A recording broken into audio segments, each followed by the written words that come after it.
ബുദ്ധമതത്തിന്റെ അടിസ്ഥാന തത്വങ്ങളെക്കുറിച്ചുള്ള ഈ രേഖകളിലേക്ക് സ്വാഗതം. ഇത് ശരിക്കും കൗതുകമുണർത്തുന്നൊരു ശേഖരമാണ്. തീർച്ചയായും. ഒരു കൊട്ടാരത്തിലെ സുഖസൗകര്യങ്ങളിൽ നിന്ന് ഒരു മരച്ചുവട്ടിലെ ജ്ഞാനോദയത്തിലേക്കുള്ള ഒരു രാജകുമാരന്റെ യാത്ര. അതിന്റെ ഒപ്പം മനുഷ്യന്റെ ദുരിതങ്ങളെക്കുറിച്ചുള്ള അദ്ദേഹത്തിന്റെ കണ്ടെത്തലുകളും, പിന്നെ അതിനൊരു പരിഹാരമായി അദ്ദേഹം മുന്നോട്ട് വെച്ച വളരെ പ്രായോഗികമായ വഴികളും. ഇന്ന് നമുക്കിതിലേക്കൊന്ന് ആഴത്തിൽ ഇറങ്ങിച്ചെല്ലാം. തീർച്ചയായും. ഇതിലെ ഏറ്റവും രസകരമായ ഒരു തുടക്കം സിദ്ധാർത്ഥൻ എന്ന ആ കുട്ടിയുടെ ചിന്തകളാണ്. അതെ. എന്തുകൊണ്ടാണ് ലോകത്ത് വേദനയും രോഗങ്ങളും ഉള്ളത്? എന്തുകൊണ്ടാണ് ആഗ്രഹങ്ങൾ സഫലമാവാത്തത്? ഒരു കുട്ടിയുടെ വളരെ നിഷ്കളങ്കമായ ചോദ്യങ്ങൾ. ശരിയാണ്.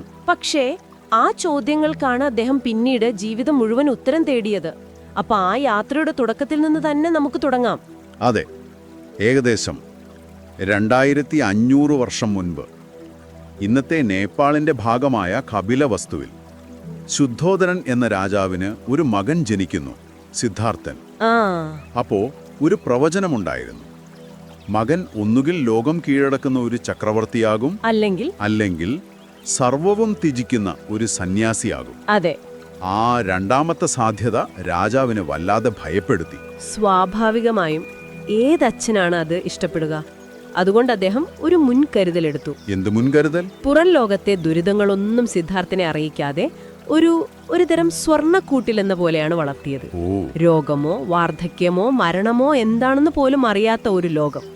എല്ലാ സുഖങ്ങളും ആവശ്യപ്പെടുന്നതിന് മുൻപേ മുന്നിലെത്തും. പക്ഷെ അത്തരം സുഖങ്ങൾക്ക് മനുഷ്യന്റെ ഉള്ളിലെ ചോദ്യങ്ങളെ അധികകാലം തടഞ്ഞു നിർത്താനാവില്ലല്ലോ. ഒരിക്കലുമില്ല.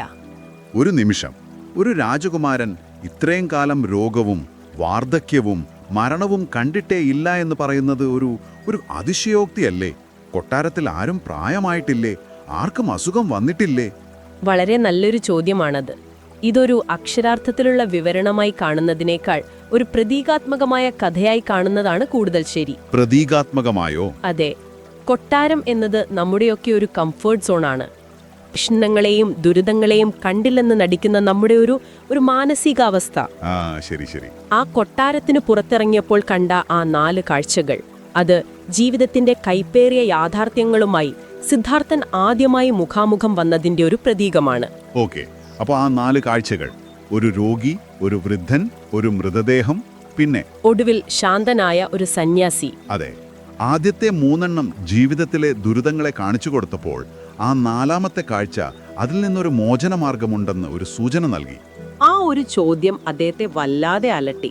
ആ ചോദ്യമാണ് അദ്ദേഹത്തെ 29ാം വയസ്സിൽ കൊട്ടാരം വിട്ടിറങ്ങാൻ പ്രേരിപ്പിച്ചത്. അതെ. അദ്ദേഹം തന്റെ രാജകീയ വസ്ത്രങ്ങളൊക്കെ ഉപേക്ഷിച്ച് മുടി മുറിച്ച് ഗൗതമൻ എന്ന പേരിൽ ഒരു സത്യാന്വേഷിയായി മാറി. അക്കാലത്തൊരു ധാരണയുണ്ടായിരുന്നല്ലോ, ആത്മീയത എന്നാൽ കഠിനമായ ശാരീരിക പീഡനമാണെന്ന്. ഉണ്ടായിരുന്നു. ഗൗതമനും ആ വഴി പരീക്ഷിച്ചു. ദിവസങ്ങളോളം പട്ടിണി കിടന്നു, ശ്വാസം അടക്കിപ്പിടിച്ച് തപസ് ചെയ്തു. ശരീരം ഒരു എല്ലിൻകൂട് മാത്രമായി മാറി. പക്ഷേ അതുകൊണ്ട് അദ്ദേഹത്തിന് ജ്ഞാനം ലഭിച്ചില്ല. ഇല്ല. ഇവിടെയാണ് നിങ്ങൾ അയച്ച രേഖകളിലെ ഒരു പ്രധാന ഭാഗം വരുന്നത്. മധ്യമ മാർഗം, ദി മിഡിൽ വേ. എന്താണ് ഇതുകൊണ്ട് കൃത്യമായി ഉദ്ദേശിക്കുന്നത്? ഇതൊരു വിപ്ലവകരമായ തിരിച്ചറിവായിരുന്നു. കൊട്ടാരത്തിലെ സുഖലോലുപതയുടെ അതിപ്രസരമോ, അങ്ങേയറ്റത്തെ സുഖം, അതെ, അല്ലെങ്കിൽ കാട്ടിലെ കഠിനമായ ആത്മപീഡനമോ അല്ല ശരിയായ വഴി. ഒരു വീണയുടെ കമ്പികൾ ഒരുപാട് മുറുക്കിയാലും അയച്ചിട്ടാലും സംഗീതമുണ്ടാകില്ല. അതിനൊരു പാകതയുണ്ട്. ശരിയാണ്. അതുപോലെ ശരീരത്തെ നശിപ്പിച്ചുകൊണ്ടല്ല, മറിച്ച് മനസ്സിനെ പരിശീലിപ്പിച്ചുകൊണ്ടാണ് ജ്ഞാനം നേടേണ്ടതെന്ന തിരിച്ചറിവായിരുന്നു അത്. ചിന്തയിലും പ്രവൃത്തിയിലും ജീവിതത്തിലും ഒരു സന്തുലിതാവസ്ഥ, അതാണോ മധ്യമമാർഗം? അതുതന്നെ. ആ തിരിച്ചറിവിന് ശേഷം അദ്ദേഹം വീണ്ടും ധ്യാനത്തിൽ മുഴുകി, ഒരു ബോധിവൃക്ഷത്തിന്റെ ചുവട്ടിൽ. അവിടെ വെച്ചാണ് മാരൻ എന്ന ദുഷ്ടശക്തി അദ്ദേഹത്തെ പരീക്ഷിച്ചത് എന്ന് ഈ രേഖകൾ പറയുന്നു. ആരാണ് ഈ മാരൻ? ഇതൊരു യഥാർത്ഥ അസുരനാണോ, അതോ? മാരനെ ഒരു ബാഹ്യശക്തിയായി കാണുന്നതിനേക്കാൾ ഗൗതമന്റെ മനസ്സിനുള്ളിലെ അവസാനത്തെ പരീക്ഷണമായി കാണുന്നതാണ് ഉചിതം. മനസ്സിനുള്ളിലെ പരീക്ഷണമോ? അതെ. മാരന്റെ സുന്ദരികളായ പെൺമക്കൾ എന്നത് ലൗകിക സുഖങ്ങളോടുള്ള നമ്മുടെ ആസക്തിയാണ്. ഓക്കെ.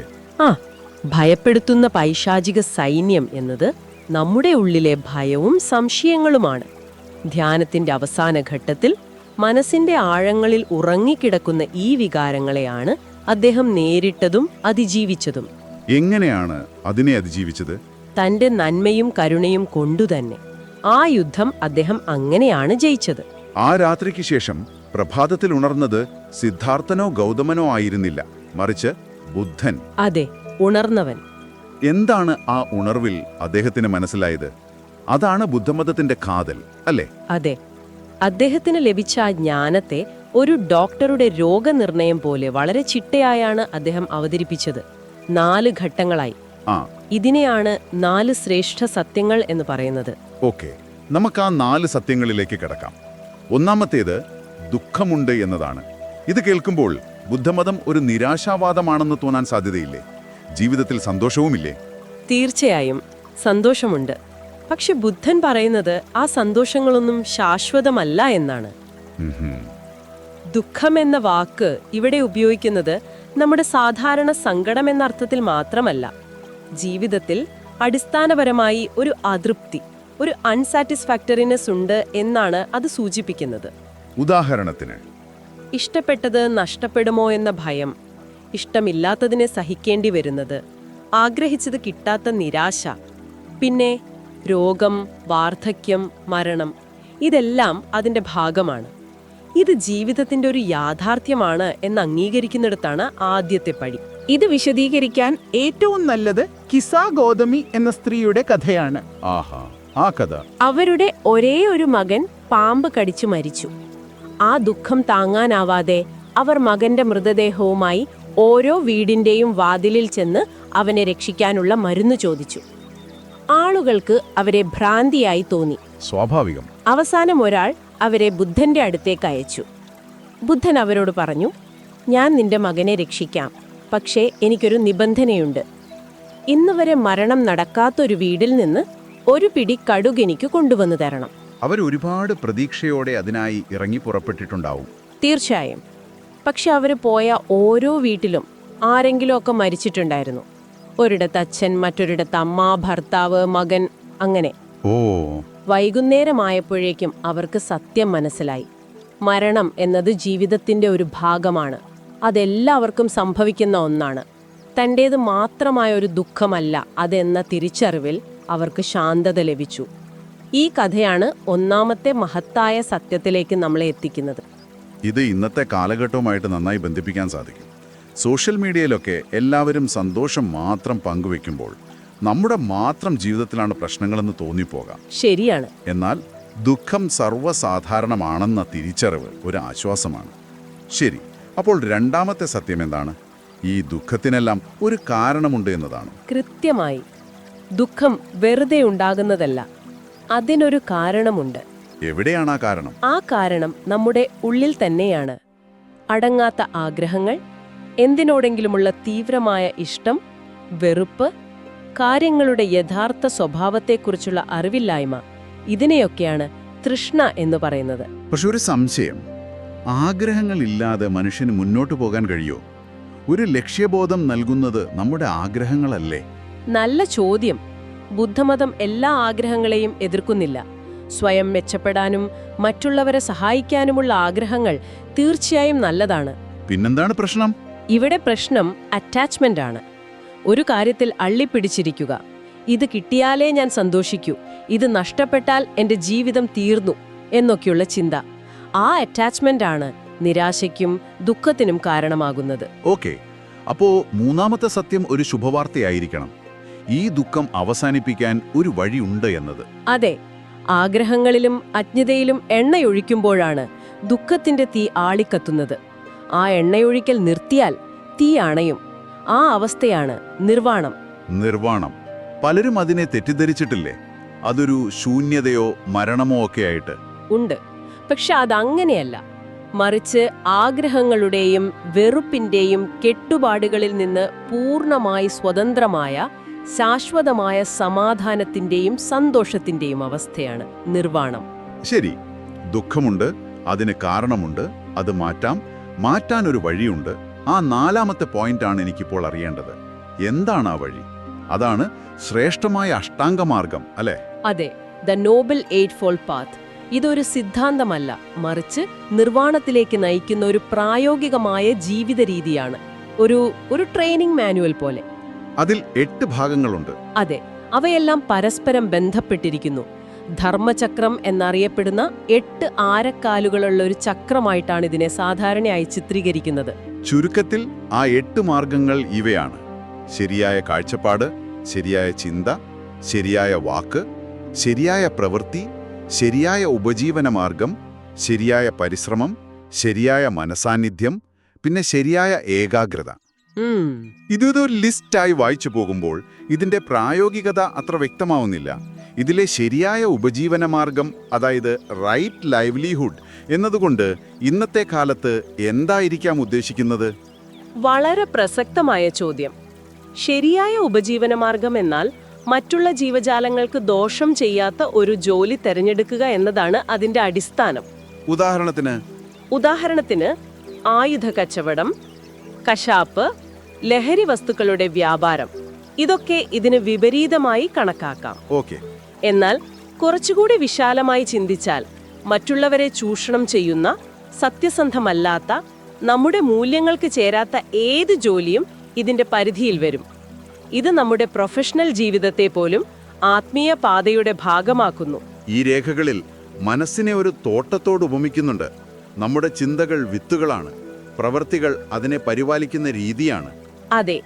അപ്പോൾ ഈ അഷ്ടാംഗമാർഗം ആ തോട്ടം ഭംഗിയായി സൂക്ഷിക്കാനുള്ളൊരു ഗൈഡാണെന്ന് പറയാം. കളകൾ പറിച്ചു മാറ്റുക, നല്ല വിത്തുകൾ നടുക, വെള്ളവും വളവും നൽകുക. വളരെ ശരിയാണ്. ആ കളകളാണ് നമ്മുടെ അത്യാഗ്രഹവും വെറുപ്പുമൊക്കെ. ശരിയായ കാഴ്ചപ്പാടും ചിന്തയുമൊക്കെയാണ് നല്ല വിത്തുകൾ.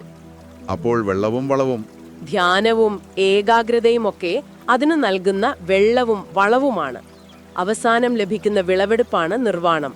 ഈ തോട്ടത്തിലെ വിളവെടുപ്പിനെ നിയന്ത്രിക്കുന്ന അടിസ്ഥാന നിയമം എന്താണ്? അതാണോ ഈ കർമ്മം എന്ന ആശയം? പലപ്പോഴും തെറ്റിദ്ധരിക്കപ്പെടുന്നൊരു വാക്കാണിത്. അതെ, കർമ്മം എന്നാൽ പ്രവൃത്തി എന്നാണ് അർത്ഥം. ഇതൊരു ശിക്ഷയോ സമ്മാനമോ നൽകുന്ന അദൃശ്യ ശക്തിയല്ല. പിന്നെന്താണ്? മറിച്ച് പ്രകൃതിയിലെ ഒരു അടിസ്ഥാന നിയമമാണ്. കാരണവും അതിന്റെ ഫലവും, കോസ് ആൻഡ് എഫക്റ്റ്. ഒരു മാങ്ങേണ്ടി നട്ടാൽ മാവുണ്ടാകും, ആപ്പിൾ ഉണ്ടാകില്ല. ശരിയാണ്. അതുപോലെ കരുണയും സ്നേഹവും നിറഞ്ഞ ഒരു പ്രവൃത്തി നല്ല ഫലങ്ങൾ ഉണ്ടാക്കും. വെറുപ്പും ദേഷ്യവും നിറഞ്ഞ പ്രവൃത്തി മോശം ഫലങ്ങൾ ഉണ്ടാക്കും. അത് നമ്മൾ ഈ ജീവിതത്തിൽ തന്നെയോ അല്ലെങ്കിൽ അടുത്ത ജന്മങ്ങളിലോ അനുഭവിക്കും എന്നാണ് വിശ്വാസം. അപ്പോൾ പുനർജന്മം എന്ന ആശയവും ഇതിനോട് ചേർന്നു വരുന്നു. തീർച്ചയായും. നമ്മുടെ കർമ്മഫലങ്ങൾ അനുഭവിക്കാനാണ് വീണ്ടും ജനിക്കുന്നത്. അത്യാഗ്രഹം, വെറുപ്പ്, അറിവില്ലായ്മ എന്നീ 3 വിഷങ്ങളാണ് ഈ ജനന മരണ ചക്രത്തെ കറക്കിക്കൊണ്ടിരിക്കുന്നതെന്നും ഈ രേഖകൾ പറയുന്നു. അപ്പോൾ അഷ്ടാംഗമാർഗം പിന്തുടരുന്നത് ഈ ചക്രത്തിൽ നിന്ന് പുറത്തു കടക്കാനാണ്. കൃത്യമായി. ആ വിഷങ്ങളെ ഇല്ലാതാക്കുമ്പോൾ പുതിയ കർമ്മങ്ങൾ ഉണ്ടാകുന്നത് നിൽക്കും, പഴയ കർമ്മങ്ങൾ അനുഭവിച്ചു തീരും. കർമ്മം ഒരുതരം കോസ്മിക് ജസ്റ്റിസ് സിസ്റ്റം ആണെന്നുള്ള ചിന്ത, അത് എവിടെ നിന്നാണ് വന്നത്? ഉറവിടം പറയുന്നത് ഇത് ബുദ്ധന്റെ കാലഘട്ടത്തിൽ നിന്നല്ല, മറിച്ച് വളരെ അടുത്ത കാലത്ത് വിക്ടോറിയൻ യൂറോപ്പിൽ നിന്നാണ് ഈ രൂപത്തിൽ പ്രചരിച്ചത് എന്നാണ്. അത് കേട്ടപ്പോൾ ഞാൻ ശരിക്കും അത്ഭുതപ്പെട്ടു. അതെ, അതിന്റെ തുടക്കം 1875-ൽ ഹെലീന ബ്ലവാറ്റ്സ്കി സ്ഥാപിച്ച തിയോസോഫിക്കൽ സൊസൈറ്റിയിൽ നിന്നാണ്. അവർക്ക് കിഴക്കൻ തത്വചിന്തകളോട് വലിയ താല്പര്യമുണ്ടായിരുന്നു. പക്ഷേ അതിലെ സങ്കീർണമായ ആശയങ്ങളെ പാശ്ചാത്യർക്ക് എളുപ്പത്തിൽ മനസ്സിലാകുന്ന ഒരു രൂപത്തിലേക്ക് മാറ്റാൻ അവർ ശ്രമിച്ചു. ആ ശ്രമത്തിലാണ് കർമ്മം പ്രപഞ്ചത്തിലെ തെറ്റുപറ്റാത്ത ഒരു നിയമം, അതായത് ഒരു അൺഎറിംഗ് ലോ ആയി വ്യാഖ്യാനിക്കപ്പെട്ടത്. നിങ്ങൾ ഒരു കല്ലെടുത്ത് മുകളിലേക്ക് എറിഞ്ഞാൽ അത് താഴേക്ക് വീഴുന്നത് പോലെ ഓരോ പ്രവൃത്തിക്കും കൃത്യമായ ഒരു പ്രതിഫലം ഉറപ്പാക്കുന്ന ഒരു സിസ്റ്റം. വിതച്ചതേ കൊയ്യൂ എന്ന ആശയം ഇവിടെ നിന്നാണ് വ്യാപകമായത്. പിന്നീട് 1960കളിലെ ന്യൂ ഏജ് പ്രസ്ഥാനവും കുറച്ചുകൂടി അടുത്തു വന്നാൽ ദ സീക്രട്ട് പോലുള്ള പുസ്തകങ്ങളോടെ പ്രചരിച്ച ലോ ഓഫ് അട്രാക്ഷനും ഈ ആശയത്തിന് വലിയ ജനപ്രീതി നൽകി.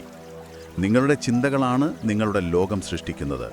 പോസിറ്റീവായി ചിന്തിച്ചാൽ പോസിറ്റീവ് കാര്യങ്ങൾ സംഭവിക്കും, നെഗറ്റീവായി ചിന്തിച്ചാൽ ദുരന്തങ്ങൾ വരും. ഇത് കേൾക്കാൻ നല്ലൊരു പ്രചോദനമായി തോന്നാമെങ്കിലും ഇതിന്റെ മറുവശം വളരെ ഭയാനകമാണ്. അതാണ് അതിന്റെ ഏറ്റവും വലിയ അപകടം. ഈ കാഴ്ചപ്പാടിൽ ഒരാളുടെ കഷ്ടപ്പാടുകൾക്ക് കാരണം അയാൾ തന്നെയാണ്. ദാരിദ്ര്യം, രോഗം, അപകടങ്ങൾ ഇതെല്ലാം അവർ അർഹിക്കുന്ന ശിക്ഷയായി മാറുന്നു. സഹനം എന്നത് മനുഷ്യർക്ക് സംഭവിക്കുന്ന ഒന്നല്ലാതായി മറിച്ച് അവർ സമ്പാദിച്ച ഒന്നായി മാറി. ഇത് ഇരയെ കുറ്റപ്പെടുത്തുന്ന ഒരവസ്ഥയിലേക്ക് നയിക്കുന്നു. അതെ, നിങ്ങളുടെ അസുഖത്തിന് കാരണം നിങ്ങളുടെ നെഗറ്റീവ് ചിന്തയാണ്, നിങ്ങളുടെ ദാരിദ്ര്യത്തിന് കാരണം നിങ്ങളുടെ മനോഭാവമാണ് എന്ന് പറയുമ്പോൾ നമ്മൾ ആ വ്യക്തിയുടെ വേദനയെ ഇല്ലാതാക്കുകയാണ് ചെയ്യുന്നത്. അപ്പോൾ നമ്മൾ കേട്ട ഈ കഥകളൊക്കെ തെറ്റാണെങ്കിൽ ബുദ്ധൻ എന്താണ് യഥാർത്ഥത്തിൽ പഠിപ്പിച്ചത്? ഉറവിടം പറയുന്നത് പാലി ഭാഷയിലെ കമ്മ എന്ന വാക്കിനെക്കുറിച്ചാണ്. അതാണല്ലോ പിന്നീട് സംസ്കൃതത്തിൽ കർമ്മ ആയത്. കമ്മ എന്ന പാലി വാക്കിന്റെ അർത്ഥം പ്രവൃത്തി അല്ലെങ്കിൽ പ്രവർത്തനം എന്ന് മാത്രമാണ്. അതൊരു നിയമമോ പ്രപഞ്ച സത്യമോ അല്ല. ബുദ്ധൻ ചേതനഹം സൂത്രത്തിൽ വളരെ ലളിതമായി പറയുന്നുണ്ട്, ഭിക്ഷുക്കളെ, ഉദ്ദേശ്യത്തെയാണ് ഞാൻ കമ്മം എന്ന് വിളിക്കുന്നത്. ഉദ്ദേശ്യത്തെയോ? അതെ, ശ്രദ്ധിക്കേണ്ട വാക്ക് ഉദ്ദേശ്യം എന്നതാണ്. നിങ്ങളുടെ പ്രവൃത്തി വിജയിച്ചോ പരാജയപ്പെട്ടോ എന്നതിലല്ല കാര്യം, അതിന്റെ ഫലം എന്തായിരുന്നു എന്നതിലുമല്ല. ആ പ്രവൃത്തി ചെയ്യാൻ നിങ്ങളെ പ്രേരിപ്പിച്ച മാനസികമായ ചേതന, ആ നേരമശുദ്ധി, അതാണ് കമ്മം. ഒന്ന് നിർത്തിക്കേ. അപ്പോൾ ഞാൻ ചെയ്യുന്ന ഒരു കാര്യത്തിന്റെ ഫലമല്ല, മറിച്ച് എൻ്റെ മനസ്സിന്റെ അവസ്ഥയാണ് കർമ്മമെന്ന് പറയുന്നത്. അതായത് പ്രപഞ്ചം എനിക്ക് തിരികെ എന്ത് തരുന്നു എന്നതിലല്ല, എൻ്റെ മനസ്സ് ഏത് ദിശയിലേക്കാണ് സഞ്ചരിക്കുന്നത് എന്നതിലാണ് കാര്യം. ഇതൊരു നിയമമല്ല, മറിച്ച് മനസ്സിന്റെ ഒരു പ്രവണതയാണ്. കൃത്യമായി. കർമ്മത്തെ ഒരു വിത്തുപോലെ കാണാം. ദേഷ്യത്തോടെ നിങ്ങളൊരു കാര്യം ചെയ്യുമ്പോൾ നിങ്ങൾ ദേഷ്യത്തിന്റെ ഒരു വിത്ത് നടുകയാണ്. അത് നിങ്ങളുടെ ഉള്ളിലാണ് വളരുന്നത്. ഒരുപക്ഷെ പുറത്തതിന്റെ ഫലം കണ്ടില്ലെന്നും വരാം. ബുദ്ധൻ കമ്മത്തെയും, അതായത് പ്രവൃത്തിയെയും, അതിന്റെ ഫലമായ വിഭാഗത്തെയും വേർതിരിച്ചു കാണുന്നുണ്ട്. വിഭാഗം, ഫ്രൂട്ട് ഓർ റിസൾട്ട്. ആ വിഭാഗം പല കാരണങ്ങൾ കൊണ്ട് സംഭവിക്കാം. കർമ്മം അതിലൊരു കാരണം മാത്രമാണ്. അതായത് എൻ്റെ ജീവിതത്തിൽ സംഭവിക്കുന്ന എല്ലാ കാര്യങ്ങൾക്കും കാരണം എൻ്റെ കർമ്മം മാത്രമല്ല. അല്ല, ഉറവിടം പറയുന്നത് ബുദ്ധൻ പോലും ജ്ഞാനോദയം നേടിയതിനു ശേഷവും ശാരീരികമായ വേദനകൾ അനുഭവിച്ചിരുന്നു എന്നാണ്. കടുത്ത മൈഗ്രെയിൻ ഉണ്ടായിരുന്നു, നടുവേദനയുണ്ടായിരുന്നു. അദ്ദേഹം മരിച്ചതുപോലും ഭക്ഷ്യവിഷബാധയേറ്റാണ്. ആണോ? അതെ, അതൊന്നും അദ്ദേഹത്തിന്റെ ഏതെങ്കിലും മുൻജന്മ പാപത്തിന്റെ ഫലമായിരുന്നില്ല. മറിച്ച് ഈ ശരീരത്തിന് അതിൻ്റെതായ പരിമിതികളും ബലഹീനതകളുമുണ്ട്. രോഗങ്ങൾ വരാം, വാർദ്ധക്യം വരും, മരണം സംഭവിക്കും. ഇത് ജീവിതത്തിന്റെ ഭാഗമാണ്, അല്ലാതെ എല്ലാത്തിനും കർമ്മഫലം എന്നൊരു ലേബൽ ഒട്ടിക്കേണ്ടതില്ല. ഇത് കേൾക്കുമ്പോൾ തന്നെ ഒരു വലിയ ആശ്വാസം തോന്നുന്നു. പക്ഷേ ഇവിടെ എനിക്കൊരു സംശയം. നമ്മളെപ്പോഴും കേൾക്കുന്നത് നല്ല കർമ്മം ചെയ്യണം, പുണ്യം നേടണം എന്നൊക്കെയാണ്. എന്നാൽ ഉറവിടം പറയുന്നത് നല്ല കർമ്മം പോലും ഒരു കെണിയാണ്, കൂടുതൽ ഭംഗിയുള്ള ഒരു സ്വർണ്ണക്കൂട് മാത്രമാണതെന്നാണ്. അതെങ്ങനെ ശരിയാകും? അതൊരു പ്രധാനപ്പെട്ട ആശയമാണ്. ബുദ്ധൻ പ്രവൃത്തികളെ നല്ലത്, ചീത്ത എന്ന് ലളിതമായി വേർതിരിച്ചില്ല. പകരം കുശലകമ്മം, അതായത് വിദഗ്ധമായ പ്രവൃത്തി, പിന്നെ അകുശലകമ്മം അല്ലെങ്കിൽ വൈദഗ്ധ്യമില്ലാത്ത പ്രവൃത്തി എന്നാണ് പറഞ്ഞത്. ഓക്കേ. അതായത് ഒരു പ്രവൃത്തി നിങ്ങളെ സമാധാനത്തിലേക്കും മോചനത്തിലേക്കുമാണോ നയിക്കുന്നത്, അതോ കൂടുതൽ ദുഃഖത്തിലേക്കും കെട്ടുപാടുകളിലേക്കുമാണോ കൊണ്ടുപോകുന്നത്? അതായിരുന്നു ചോദ്യം. ഒരു വിദഗ്ധനായ മരപ്പണിക്കാരന്റെ ഉപകരണം പോലെയാണ് കർമ്മം. ശരിയായി ഉപയോഗിച്ചാൽ മനോഹരമായ ഒരു കസേര ഉണ്ടാക്കാം, തെറ്റായി ഉപയോഗിച്ചാൽ കൈമുറിയും. ഓക്കെ. അപ്പോൾ നല്ല കർമ്മം അല്ലെങ്കിൽ കുശലകർമ്മം ചെയ്യുന്നത് നമ്മളെ സ്വർഗത്തിലോ അല്ലെങ്കിൽ നല്ലൊരു ജീവിതത്തിലേക്കോ എത്തിച്ചേക്കാം. അതൊരു നല്ല കാര്യമല്ലേ? പിന്നെന്താണ് അതിലെ കേണി? തീർച്ചയായും അതൊരു നല്ല കാര്യമാണ്. ചീത്ത പ്രവൃത്തി ചെയ്യുന്നതിനേക്കാൾ എത്രയോ നല്ലതാണ്. പക്ഷേ അതും നമ്മളെ സംസാര ചക്രത്തിൽ, അതായത് ഈ ജനന മരണങ്ങളുടെ തുടർച്ചയിൽ തളച്ചിടുന്നു. കാരണം ആ സുഖം പോലും ശാശ്വതമല്ല. അത് സാഹചര്യങ്ങളെ ആശ്രയിച്ചിരിക്കുന്നു. ആ നല്ല സാഹചര്യം മാറുമ്പോൾ സുഖം പോകും, വീണ്ടും ദുഃഖമാകും. ബുദ്ധൻ പഠിപ്പിച്ചത് ഈ കളിയിൽ എങ്ങനെ ജയിക്കാം എന്നായിരുന്നില്ല, മറിച്ച് ഈ കളി തന്നെയാണ് പ്രശ്നം എന്ന് മനസ്സിലാക്കാനായിരുന്നു. സ്വർഗം പോലും ഒരു താൽക്കാലിക ഇടത്താവളം മാത്രമാണ്.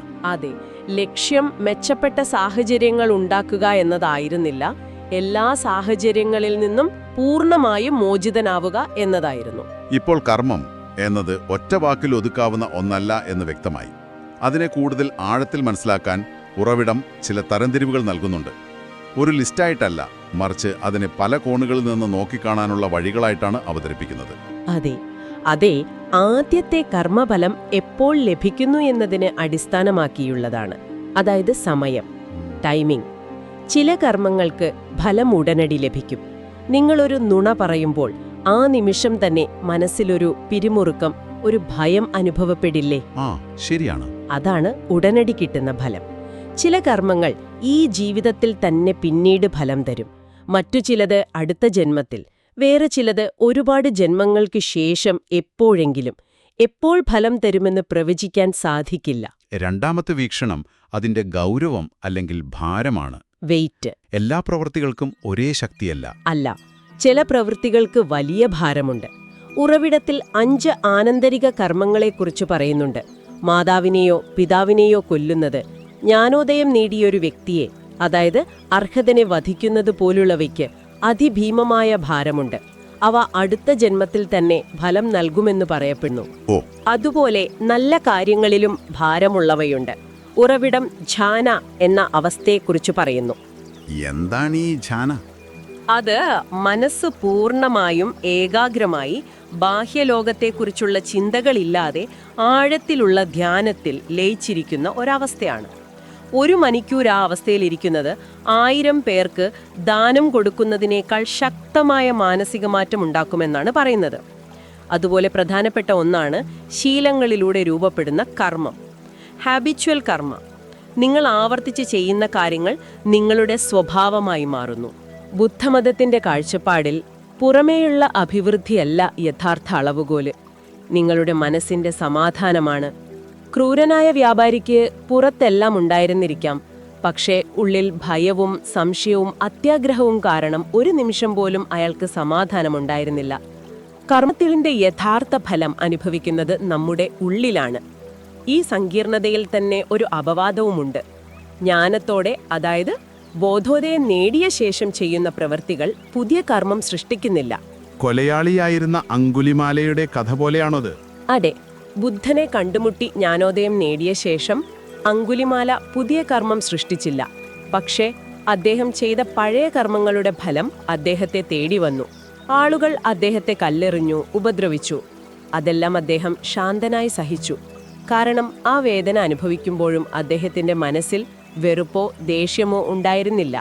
അതുകൊണ്ട് പുതിയ കർമ്മത്തിന്റെ വിത്തുകൾ ഉണ്ടായില്ല. പഴയ കടം തീർന്നു പോകുന്നതുപോലെ അത് അവസാനിച്ചു. അപ്പോൾ കർമ്മത്തിൽ നിന്ന് പൂർണ്ണമായി രക്ഷപ്പെടുകയാണ് ആത്യന്തിക ലക്ഷ്യമെങ്കിൽ പിന്നെന്തിനാണ് സാധാരണ ബുദ്ധമത വിശ്വാസികൾ ദാനം ചെയ്യുന്നത്, പുണ്യം നേടാൻ ശ്രമിക്കുന്നത്? കാരണം ഭൂരിഭാഗം പേരും സന്യാസിമാരല്ല, സാധാരണ ജീവിതം നയിക്കുന്നവരാണ്. അവർക്ക് ഉടൻ തന്നെ മോചനം നേടാൻ സാധിക്കില്ല. അതുകൊണ്ട് അവർ കർമ്മത്തെ ഒരു ബാങ്ക് അക്കൗണ്ട് പോലെ കാണാതെ ഒരുതരം വ്യായാമം പോലെ കാണുന്നു. വ്യായാമം പോലെയോ? അതെ, പുണ്യം നിക്ഷേപിച്ച് പിന്നീട് പലിശ സഹിതം പിൻവലിക്കാനുള്ള ഒന്നല്ല ഇത്. മറിച്ച് ഓരോ പുണ്യപ്രവൃത്തിയും നിങ്ങളുടെ മനസ്സിനുള്ള ഒരു പരിശീലനമാണ്. അതെങ്ങനെയാണ്? പുണ്യം നേടാൻ 3 അടിസ്ഥാന വഴികളുണ്ട്. 1, ദാനം, ഗിവിംഗ്. നിങ്ങൾ ഒന്നും തിരികെ പ്രതീക്ഷിക്കാതെ മറ്റൊരാൾക്ക് എന്തെങ്കിലും നൽകുമ്പോൾ നിങ്ങളുടെ ഉള്ളിലെ സ്വാർത്ഥതയുടെയും പിശുക്കിന്റെയും മസിലിനാണ് വ്യായാമം കിട്ടുന്നത്. അത് കുറയുമ്പോൾ മനസ്സ് കൂടുതൽ വിശാലമാകും. ശരി. രണ്ടാമത്തേത് ശീലം, എത്തിക്സ്, പഞ്ചശീലങ്ങൾ പോലെ. കൊല്ലരുത്, മോഷ്ടിക്കരുത്, കള്ളം പറയരുത്. ഇവ നിയമങ്ങളല്ല, പരിശീലനമാണ്. നിങ്ങൾ കള്ളം പറയാതിരിക്കുമ്പോൾ ആ കള്ളം മറച്ചുവെക്കാനുള്ള ഉത്കണ്ഠയിൽ നിന്ന് നിങ്ങൾ മോചിതനാകുന്നു. മനസ്സ് സ്വാഭാവികമായും ശാന്തമാകുന്നു. മൂന്നാമത്തേത് ധ്യാനവും. അതെ, ഭാവന, മെഡിറ്റേഷൻ. ധ്യാനത്തിലൂടെയാണ് ഈ കർമ്മത്തിന്റെ പ്രവർത്തനം നമുക്ക് നേരിട്ട് കാണാൻ കഴിയുന്നത്. മനസ്സിൽ ദേഷ്യം വരുമ്പോൾ അത് വെറുമൊരു ചിന്തയാണെന്ന് തിരിച്ചറിയാനും അതിൽ നിന്നൊരകലം പാലിക്കാനും സാധിക്കുന്നു. മരണാനന്തര ചടങ്ങുകളിൽ ചെയ്യുന്ന പത്തിദാനം, മെറിറ്റ് ട്രാൻസ്ഫർ എന്നൊരു ആചാരത്തെക്കുറിച്ചും ഉറവിടം പറയുന്നുണ്ട്. അത് മരിച്ചയാൾക്ക് നമ്മുടെ പുണ്യം കൈമാറുക എന്നല്ലേ? അതെ, പക്ഷെ അതൊരു മാന്ത്രികമായ കൈമാറ്റമല്ല. നമ്മുടെ നല്ല പ്രവൃത്തികളിൽ നിന്നുണ്ടായ സന്തോഷം നമ്മൾ മറ്റുള്ളവരുമായി പങ്കുവയ്ക്കുന്നു, മരിച്ചവരുമായി പോലും. കർമ്മം എന്നത് പൂർണ്ണമായും വ്യക്തിപരമായ ഒരു കച്ചവടമല്ലെന്നും നമ്മുടെ ബന്ധങ്ങൾക്ക് മരണശേഷവും പ്രാധാന്യമുണ്ടെന്നുള്ള ഒരു ഓർമ്മപ്പെടുത്തലാണത്. എന്നാൽ ഈ അനുഷ്ഠാനങ്ങളും പുണ്യം ചെയ്യലും തന്നെ ചിലപ്പോൾ കെണിയായി മാറാമെന്നും ഉറവിടം മുന്നറിയിപ്പ് നൽകുന്നുണ്ട്. തീർച്ചയായും. അതിലൊന്നാമത്തെ കെണിയാണ് കർമ്മപരമായ ഉത്കണ്ഠ, അല്ലെങ്കിൽ കാർമിക് ആങ്സൈറ്റി. അതായത്, എന്റെ ഓരോ പ്രവൃത്തിയും ശരിയാണോ തെറ്റാണോ, ഇത് മോശം കർമ്മം സൃഷ്ടിക്കുമോ എന്ന് നിരന്തരം കണക്കുകൂട്ടി ജീവിക്കുന്നത്. ഒരുതരം സ്പിരിച്വൽ OCD ആയി മാറും. ജീവിതം ആസ്വദിക്കുന്നതിന് പകരം ഓരോ നിമിഷവും ഒരു കണക്കു പുസ്തകം സൂക്ഷിക്കുന്നത് പോലെയാകും. രണ്ടാമത്തേത്, നമ്മൾ തുടക്കത്തിൽ പറഞ്ഞ കുറ്റപ്പെടുത്തലിന്റെ കെണി, ബ്ലെയിം ട്രാപ്പ്. ഞാൻ എന്തു തെറ്റ് ചെയ്തിട്ടാണ് എനിക്കിത് വന്നത്? അതെ, ഈ ചോദ്യം ശാരീരിക വേദനയുടെ കൂടെ ആഴത്തിലുള്ള മാനസിക വേദനയും കുറ്റബോധവും കൂട്ടിച്ചേർക്കുന്നു. മൂന്നാമത്തേത് നിയന്ത്രണത്തിന്റെ കെണിയാണ്, കൺട്രോൾ ട്രാപ്പാണ്.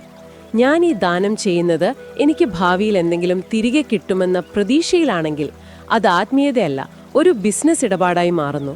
ശരിയാണ്. ഞാൻ ധ്യാനിക്കുന്നത് എനിക്ക് വേണ്ട കാര്യങ്ങൾ നേടിയെടുക്കാനുള്ളൊരു ടൂളായിട്ടാണെങ്കിൽ അത് ആത്മീയതയെ ഒരു കച്ചവടമാക്കി മാറ്റുന്നു. അവിടെ ഉദ്ദേശശുദ്ധി നഷ്ടപ്പെടുന്നു. അപ്പോൾ ബുദ്ധന്റെ യഥാർത്ഥ ലക്ഷ്യം നല്ല കർമ്മം നേടി സ്വർഗത്തിൽ പോവുക എന്നതായിരുന്നില്ല. അത് വഴിയുടെ ഒരു ഭാഗം മാത്രമായിരുന്നു. യഥാർത്ഥ ലക്ഷ്യം വേറെയായിരുന്നു. അതെ, യഥാർത്ഥ ലക്ഷ്യം കർമ്മം ഇല്ലാതാക്കുക എന്നതായിരുന്നു. ആ അവസ്ഥയെയാണ് നിബ്ബാന എന്ന് പറയുന്നത്. അത് ജനിക്കാത്ത, രൂപപ്പെടാത്ത, നിർമ്മിക്കപ്പെടാത്ത ഒരവസ്ഥയാണ്. കർമ്മമുണ്ടാകുന്ന പ്രക്രിയ തന്നെ അവസാനിക്കുന്നൊരവസ്ഥ. പക്ഷേ അത് വളരെ നിഷേധാത്മകമായൊരു ലക്ഷ്യമല്ലേ? ജീവിതത്തിൽ ഒന്നും നേടാതെ, ഒരു പ്രവർത്തനവുമില്ലാതെ ഒരു ശൂന്യതയിലേക്ക് പോകുന്നത് പോലെ തോന്നുന്നു. അത് സാധാരണ തെറ്റിദ്ധാരണയാണ്. നിബ്ബാന എന്നത് ഇല്ലാതാകലല്ല, മറിച്ച് ദുഃഖത്തിന്റെ കാരണങ്ങളായ ആസക്തി, വെറുപ്പ്, അജ്ഞത എന്നിവയുടെ തീ അണയുന്ന അവസ്ഥയാണ്. ജ്ഞാനോദയം നേടിയ ഒരാൾ, അതായത് അരഹന്തൻ, പ്രവർത്തിക്കുന്നു, സംസാരിക്കുന്നു, പഠിപ്പിക്കുന്നു. പക്ഷേ ആ പ്രവൃത്തികളുടെ പിന്നിൽ ഞാൻ ചെയ്യുന്നു എന്ന ഭാവമോ ആസക്തിയോ വെറുപ്പോ ഇല്ല. അതുകൊണ്ട് പുതിയ കർമ്മബീജങ്ങൾ ഉണ്ടാകുന്നില്ല. പഴയ കർമ്മങ്ങൾ ഫലം തന്നു തീരുമ്പോൾ ആ ചക്രം അവസാനിക്കുന്നു. ഒരു മികച്ച സ്ഥാനം നേടുക എന്നതല്ല, സ്ഥാനങ്ങൾക്കായുള്ള മത്സരം തന്നെ അവസാനിപ്പിക്കുക എന്നതാണ് ലക്ഷ്യം. അപ്പോൾ ഇത്രയും കേട്ടുകഴിയുമ്പോൾ നിങ്ങൾക്കുള്ള പ്രായോഗികമായ പാഠം എന്താണ്? ജീവിതത്തെ ഭയത്തോടെയല്ല, ശ്രദ്ധയോടെ സമീപിക്കാനാണോ? അതെ, ഓരോ പ്രവൃത്തിയുടെയും ഫലത്തെക്കുറിച്ച് ഉത്കണ്ഠപ്പെടുന്നതിന് പകരം ആ പ്രവൃത്തിക്ക് പിന്നിലെ നിങ്ങളുടെ ഉദ്ദേശ്യത്തെ ശ്രദ്ധിക്കുക. നിങ്ങൾ ദയ കാണിക്കുന്നത് എന്തെങ്കിലും തിരികെ പ്രതീക്ഷിച്ചാണോ, അതോ ആ നിമിഷം അത് ശരിയാണെന്ന് തോന്നുന്നതുകൊണ്ടാണോ? ബുദ്ധമതം പറയുന്ന പുനർഭവം എന്ന ആശയം നമ്മൾ സാധാരണ കേൾക്കുന്ന പുനരവതാരത്തിൽ നിന്ന് എങ്ങനെയാണ് വേറിട്ട് നിൽക്കുന്നത് എന്ന് നമുക്ക് വിശദമായി തന്നെ നോക്കാം. നല്ലത്. അപ്പോൾ നമുക്ക് ബുദ്ധമതത്തിൽ നിന്ന് തന്നെ തുടങ്ങിയാലോ? സാധാരണ നമ്മൾ പുനർജന്മം എന്ന് കേൾക്കുമ്പോൾ മനസ്സിൽ വരുന്നത് ഒരാൾ മരിക്കുന്നു, അയാളുടെ ആത്മാവ് വേറൊരു ശരീരത്തിലേക്ക് പോകുന്നു, അങ്ങനെ ഒരു ചിത്രമല്ലേ? പക്ഷേ ബുദ്ധമതം പറയുന്നത് അതല്ല എന്നാണല്ലോ. ഏറ്റവും പ്രധാനപ്പെട്ട വ്യത്യാസം കിടക്കുന്നത് ബുദ്ധമതത്തിന്റെ ഒരു അടിസ്ഥാന ശീലയാണ് അനാത്മ എന്ന ആശയം. അതായത് സ്ഥിരമായ, മാറ്റമില്ലാത്ത ഒരു ആത്മാവ് ഇല്ല എന്നത്. നമ്മൾ ഈ ഞാൻ, എൻ്റേത് എന്നൊക്കെ പറയുന്ന ഈ സംഭവം ശരിക്കും ഒരു നദി പോലെയാണ്. നദി എപ്പോഴും ഒഴുകിക്കൊണ്ടിരിക്കുകയല്ലേ? അതിലെ വെള്ളം മാറിക്കൊണ്ടേയിരിക്കും. പക്ഷേ നദി എന്നൊരു തുടർച്ചയുണ്ട്. അതുപോലെയാണ് നമ്മുടെ ബോധവും. ഓ, അത് നമ്മൾ സാധാരണ ചിന്തിക്കുന്നതിന് നേരെ തിരിച്ചാണല്ലോ. ഒരു സ്ഥിരമായ ഞാനില്ലെങ്കിൽ പിന്നെന്താണ് ഒരു ജീവിതത്തിൽ നിന്ന് അടുത്തതിലേക്ക് പോകുന്നത്? ആ ഒരു തുടർച്ച അതെങ്ങനെയാണ് സാധ്യമാകുന്നത്? വളരെ നല്ലൊരു ചോദ്യമാണത്. അവിടെയാണ് കർമ്മം എന്ന ആശയം വരുന്നത്. കർമ്മം എന്ന് പറയുന്നത് ഒരു എന്താ പറയാ, നല്ലത് ചെയ്താൽ സമ്മാനം, ചീത്ത ചെയ്താൽ ശിക്ഷ, അങ്ങനെ ഒരു കോസ്മിക് ജഡ്ജൊന്നും അല്ല. മറിച്ച് നമ്മൾ ചിന്തിക്കുന്നതും പറയുന്നതും പ്രവർത്തിക്കുന്നതുമായ ഓരോ കാര്യവും നമ്മുടെ ബോധത്തിന്റെ പ്രവാഹത്തില് ഒരു ഓളം പോലെയാണ്. ഒരു വിത്ത് നട്ടാൽ അത് മുളച്ചു മരമാകുന്നില്ലേ? അതുപോലെ നമ്മുടെ കർമ്മങ്ങൾ ഭാവിയെ രൂപപ്പെടുത്തുന്ന ഒരു ഊർജമാണ്. ഈ ഊർജത്തിന്റെ പ്രവാഹമാണ് മരണത്തിന് ശേഷവും തുടരുന്നത്, ഒരാത്മാവല്ല. എനിക്കൊരു സംശയം. ഒരു സ്ഥിരമായ ഞാനില്ലെങ്കിൽ പിന്നെ എൻ്റെ കർമ്മഫലം ഞാൻ തന്നെ അനുഭവിക്കുന്നു എന്ന് പറയുന്നതിൽ അതിലെന്തർത്ഥമാണുള്ളത്? അത് മറ്റാരോ അനുഭവിക്കുന്നത് പോലെയല്ലേ തോന്നുക? ഇത് സാധാരണയായി എല്ലാവർക്കും തോന്നുന്നൊരു സംശയമാണ്. ഇവിടെയാണ് നമ്മൾ ഞാൻ എന്നതിനെ ഒരു വ്യക്തി എന്നതിനേക്കാൾ ഒരു പ്രക്രിയയായിട്ട് കാണേണ്ടത്. ഇപ്പൊ നോക്കൂ, ഇന്നലെ ഉണ്ടായിരുന്ന നിങ്ങളല്ലല്ലോ ഇന്നത്തെ നിങ്ങൾ. ശരിയാണ്. ശരീരത്തിലെ കോശങ്ങൾ മാറി, പുതിയ അനുഭവങ്ങൾ വന്നു. അതെ, ചിന്തകൾ മാറി, എന്നിട്ടും ആ നിങ്ങൾ എന്നൊരു തുടർച്ചയുണ്ടല്ലോ. അതുപോലെയാണ് ഈ ജന്മത്തിലെ ബോധപ്രവാഹത്തിന്റെ ഒരു തുടർച്ചയും അതിന്റെ സ്വാധീനവുമാണ് അടുത്തതിലേക്ക് പോകുന്നത്. അതുകൊണ്ട് ഉത്തരവാദിത്തത്തിൽ നിന്ന് ഒഴിഞ്ഞു മാറാൻ പറ്റില്ല. ശരിയാണ്. ഓരോ നിമിഷവും നമ്മൾ നമ്മുടെ ഭാവിയെ ഉണ്ടാക്കുകയാണെന്നുള്ള ഒരു വലിയ ഉത്തരവാദിത്വം കൂടി അതിലുണ്ട്. ഈ കർമ്മം പ്രായോഗികമായി എങ്ങനെയാണ് പ്രവർത്തിക്കുന്നതെന്നതിന് നല്ലൊരു ഉദാഹരണമുണ്ട്. എപ്പോഴും മറ്റുള്ളവരെ കുറ്റം പറയുകയും ഒരു നെഗറ്റീവ് മനോഭാവത്തോടെ ജീവിക്കുകയും ചെയ്തിരുന്ന ഒരാൾ, അയാൾ പതിയെ തിരിച്ചറിഞ്ഞു തൻ്റെ വാക്കുകളും ചിന്തകളുമാണ് തനിക്ക് ചുറ്റും ഒരു വിഷമയമായ ലോകമുണ്ടാക്കുന്നതെന്ന്. അതോടെ അയാൾ ബോധപൂർവം ദയയും ക്ഷമയുമൊക്കെ പരിശീലിക്കാൻ തുടങ്ങി. എന്നിട്ടെന്തുണ്ടായി? അത്ഭുതമെന്ന് പറയട്ടെ, അയാളുടെ ജീവിത സാഹചര്യങ്ങളും മറ്റുള്ളവരുടെ പെരുമാറ്റവുമൊക്കെ പതിയെ മാറാൻ തുടങ്ങി. ഇത് കാണിക്കുന്നത് കർമ്മമെന്നത് പുറത്തുനിന്നുള്ളൊരു ശക്തിയല്ല, നമ്മുടെ ഉള്ളിൽ നിന്ന് തന്നെ വരുന്ന ഒന്നാണെന്നാണ്, അല്ലേ? കൃത്യമായി. ബുദ്ധമതത്തിലെ പ്രതീത്യ സമുത്പാദം എന്നൊരാശയമുണ്ട്. എല്ലാം പരസ്പരം ബന്ധപ്പെട്ടിരിക്കുന്നുവെന്ന്. ഒരു ചിലന്തി വലയുടെ ഒരു നൂലനങ്ങിയാൽ ആ വല മുഴുവൻ ആ ചലനം അറിയും. അതുപോലെയാണിതും.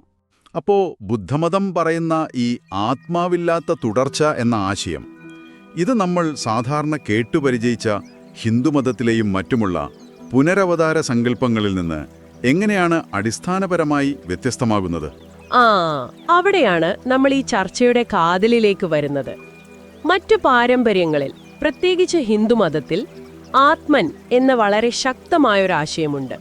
ഓരോ ജീവിയുടെയും ഉള്ളിൽ സ്ഥിരമായ, മാറ്റമില്ലാത്ത, ശാശ്വതമായ ഒരു ദൈവീക സത്തയുണ്ട്. അതാണ് ആത്മൻ. ശരീരം നശിച്ചാലും ആത്മൻ നശിക്കുന്നില്ല. ഭഗവത്ഗീതയിൽ ശ്രീകൃഷ്ണൻ അർജുനനോട് പറയുന്നൊരു ശ്ലോകമില്ലേ, വാസംസി ജീർണാനി യഥാമിഹായ? അതായത് മനുഷ്യൻ പഴയ വസ്ത്രങ്ങൾ ഉപേക്ഷിച്ച് പുതിയവ സ്വീകരിക്കുന്നത് പോലെ വസ്ത്രങ്ങൾ മാത്രം. ഈ ജനന മരണ ചക്രമായ സംസാരത്തിൽ നിന്ന് മോചനം നേടി ബ്രഹ്മത്തിൽ ലയിക്കുക, അതാണ് മോക്ഷം എന്ന അന്തിമ ലക്ഷ്യം. ഗ്രീക്ക് തത്വചിന്തകനായ പ്ലേറ്റോയുടെ ആശയങ്ങളിലും ഇതിന് സമാനതകളുണ്ടെന്ന് പറയുന്നുണ്ടല്ലോ. ഉണ്ട്. അദ്ദേഹത്തിന്റെ കാഴ്ചപ്പാടിലും അമർത്യമായ ഒരു ആത്മാവുണ്ട്. അത് ഭൗതിക ശരീരത്തിൽ കുടുങ്ങിപ്പോയതാണ്. ജ്ഞാനത്തിലൂടെ സ്വയം ശുദ്ധീകരിച്ച് അതിന്റെ ദൈവികമായ അവസ്ഥ വീണ്ടെടുക്കുക എന്നതാണ് ലക്ഷ്യം. സിഖ് മതത്തിലും ഏകദേശം ഇതേപോലൊരു കാഴ്ചപ്പാടാണോ? അതെ, സിഖ് മതത്തിലും ഓരോ വ്യക്തിയുടെയും ഉള്ളിലെ ഒരു ദൈവിക കണികയായിട്ടാണ് ആത്മയെ കാണുന്നത്. ഭക്തിയിലൂടെയും ധ്യാനത്തിലൂടെയും ദൈവത്തിൽ ലയിച്ച് മുക്തി നേടുക, അതാണ് ലക്ഷ്യം. അപ്പോൾ ഈ പാരമ്പര്യങ്ങളിലെല്ലാം പൊതുവായൊരു ഘടകം നമുക്ക് കാണാം. എന്താണത്? ഒരു ജന്മത്തിൽ നിന്ന് അടുത്തതിലേക്ക് യാത്ര ചെയ്യുന്ന സ്ഥിരമായ ഒരു പാസഞ്ചർ. അത് ആത്മാവാകാം, ആത്മനാകാം. ഇതാണ് ബുദ്ധമതത്തിൽ നിന്ന് പുനരവതാരത്തെ അടിസ്ഥാനപരമായി വ്യത്യസ്തമാക്കുന്നത്. ബുദ്ധമതത്തിൽ യാത്ര ചെയ്യുന്നത് ഒരു വസ്തുവല്ല, മറിച്ച് ഒരു പ്രക്രിയയാണ്, ഒരു ഊർജ പ്രവാഹം. ശരി. അപ്പോൾ ഈ രണ്ട് കാഴ്ചപ്പാടുകളും ദുരിതത്തെയും അതിൽ നിന്നുള്ള മോചനത്തെയും കാണുന്ന രീതിയിലും വ്യത്യാസങ്ങളുണ്ടാകുമല്ലോ. തീർച്ചയായും ഉണ്ടാകും. ആത്മാവുണ്ടെന്നു വിശ്വസിക്കുന്ന പാരമ്പര്യങ്ങളിൽ ഭൗതിക ലോകത്തോടുള്ള ആത്മാവിന്റെ ബന്ധമാണ് ദുഃഖത്തിന് കാരണം. അപ്പോൾ ആത്മാവിനെ ശുദ്ധീകരിക്കുന്നതിലൂടെയാണ് മോക്ഷം കിട്ടുന്നത്. എന്നാൽ ബുദ്ധമതത്തിലോ ദുഃഖത്തിന്റെ കാരണം പുറത്തല്ല, നമ്മുടെ ഉള്ളിലാണ്. അതായത് സ്ഥിരമായ ഒരു ഞാൻ ഉണ്ടെന്ന മിഥ്യാധാരണയോടുള്ള നമ്മുടെ ആസക്തി, അതാണ് എല്ലാ ദുഃഖങ്ങൾക്കും കാരണം. ആ ഒരു തെറ്റിദ്ധാരണയെ ഇല്ലാതാക്കുമ്പോഴാണ് മോചനം അഥവാ നിർവ്വാണം സാധ്യമാകുന്നത്. ആത്മാവില്ലാതെ ഈ തുടർച്ച എങ്ങനെ സാധ്യമാകുന്നു എന്ന് വിശദീകരിക്കാൻ നല്ല രസമുള്ള ചില ഉപമകളുണ്ട്. അതിലൊന്ന് വിളക്കിന്റെ നാളത്തിൻ്റെതാണ്. അതെ, അത് മിലിന്ദ പങ്ഖ എന്ന ഒരു പുരാതന ബുദ്ധമത ഗ്രന്ഥത്തിലുള്ളതാണ്. നമ്മൾ ഒരു മെഴുകുതിരിയിൽ നിന്ന് മറ്റൊരു മെഴുകുതിരി കത്തിക്കുന്നു എന്ന് വിചാരിക്കുക. രണ്ടാമത്തെ തിരിയിലെ നാളം ആദ്യത്തേത് തന്നെയല്ല. എന്നാൽ ആദ്യത്തെ നാളമില്ലാതെ രണ്ടാമത്തേതിന് നിലനിൽപ്പുമില്ല. അവ തമ്മിൽ ഒരു കാര്യകാരണ ബന്ധമുണ്ട്. ഓ, ശരി ശരി. ഇതുപോലെയാണ് ബോധത്തിന്റെ പ്രവാഹം ഒരു ജന്മത്തിൽ നിന്ന് മറ്റൊന്നിലേക്ക് പോകുന്നത്. മറ്റൊന്ന് ഒരു മാമരത്തിന്റെ ഉപമയാണ്. ഒരു വിത്ത് മുളച്ച് മരമാകുന്നു, അത് കായ്ക്കുന്നു, ആ പഴത്തിൽ വീണ്ടും വിത്തുകൾ ഉണ്ടാകുന്നു. ഒരു ഘട്ടത്തിൽ നിന്നും അടുത്തതിലേക്ക് ഒരു നിശ്ചിത സ്വത്വം അതേപടി പോകുന്നില്ല, മറിച്ച് ഒരു തുടർച്ചയും വളരാനുള്ള സാധ്യതയുമാണ് കൈമാറ്റം ചെയ്യപ്പെടുന്നത്. അതെ, ഈ ജനന മരണങ്ങളുടെ അവസാനമില്ലാത്ത ചക്രത്തെയാണ് സംസാരമെന്ന് വിളിക്കുന്നത്. ഈ സംസാര ചക്രത്തിൽ നമ്മൾ എങ്ങനെ ബന്ധിച്ചിടുന്നത് എന്താണ്? അതിന് പ്രധാനമായും 3 വിഷങ്ങൾ ആണ് കാരണമെന്ന് പറയുന്നു: അജ്ഞത, ആസക്തി, പിന്നെ വിദ്വേഷം. ഈ 3 വിഷങ്ങൾ അതൊന്ന് ലളിതമായി വിശദീകരിക്കാമോ? തീർച്ചയായും. ഒന്നാമത്തേത് അജ്ഞത, യാഥാർത്ഥ്യത്തെക്കുറിച്ചുള്ള തെറ്റിദ്ധാരണ. എല്ലാം ക്ഷണികമാണെന്ന് മനസ്സിലാക്കാതെ എല്ലാം സ്ഥിരമാണെന്ന് കരുതുന്നത്. രണ്ടാമത്തേത് ആസക്തി, സുഖമുള്ള കാര്യങ്ങളോടുള്ള അടങ്ങാത്ത ആഗ്രഹം. ഇഷ്ടമുള്ളതൊന്നും പോകരുത് എന്ന് നമ്മൾ ആഗ്രഹിക്കില്ലേ? അതെ. മൂന്നാമത്തേത് വിദ്വേഷം, ഇഷ്ടമില്ലാത്തതിനോടുള്ള വെറുപ്പും ദേഷ്യവും. ഈ 3 എണ്ണമാണ് നമ്മളെ ഈ സംസാര ചക്രത്തിൽ വീണ്ടും വീണ്ടും കറക്കിക്കൊണ്ടിരിക്കുന്നത്. ശരി. അപ്പോൾ ഈ സംസാര ചക്രം എവിടെയാണ് സംഭവിക്കുന്നത്? നമ്മൾ കേൾക്കുന്ന സ്വർഗവും നരകവും ഒക്കെ ഇതിന്റെ ഭാഗമാണോ? അതെ. ബുദ്ധമത കാഴ്ചപ്പാടിൽ സംസാരം പല ലോകങ്ങളിലായിട്ടാണ് നടക്കുന്നത്. പക്ഷേ ഇവയെല്ലാം ഭൗതികമായ സ്ഥലങ്ങളായി കാണേണ്ടതില്ല. നമ്മുടെ കർമ്മത്തിനനുസരിച്ചുള്ള മാനസികാവസ്ഥകളായും കാണാം. അതിൽ പ്രധാനമായി ഏതൊക്കെ ലോകങ്ങളാണുള്ളത്? പ്രധാനമായും 3 എണ്ണമുണ്ട്: കാമലോകം, രൂപലോകം, അരൂപലോകം. നമ്മൾ സാധാരണ കേൾക്കുന്ന നരകം, മൃഗങ്ങളുടെ ലോകം, മനുഷ്യലോകം, സ്വർഗീയ ലോകങ്ങൾ, ഇതെല്ലാം കാമലോകത്തിന്റെ ഭാഗമാണ്. ഇതിൽ മനുഷ്യലോകത്തിന് എന്തെങ്കിലും പ്രത്യേകതയുണ്ടോ? ഉണ്ട്. കാരണം ഇവിടെയാണ് ദുഃഖവും സുഖവും ഏകദേശം ഒരുപോലെ അനുഭവിക്കാൻ കഴിയുന്നത്. അതുകൊണ്ട് തന്നെ മോചനത്തിനായുള്ള പ്രയത്നം നടത്താൻ ഏറ്റവും അനുയോജ്യമായ ലോകം മനുഷ്യലോകമാണെന്നാണ് പറയുന്നത്. ഹോ, അപ്പൊ സ്വർഗത്തിൽ പോയാലും രക്ഷയില്ല അല്ലേ? കർമ്മത്തിന്റെ അക്കൗണ്ട് ബാലൻസ് തീരുമ്പോൾ തിരിച്ച് താഴോട്ട് തന്നെ പോരണമെന്നാണ് പറയുന്നത്. അതൊരു രസകരമായ ആശയമാണല്ലോ. കൃത്യമായി. സ്വർഗത്തിലെ സുഖങ്ങൾ പോലും ശാശ്വതമല്ല. നല്ല കർമ്മഫലം തീരുമ്പോൾ വീണ്ടും സംസാര ചക്രത്തിലേക്ക് മടങ്ങിവരും.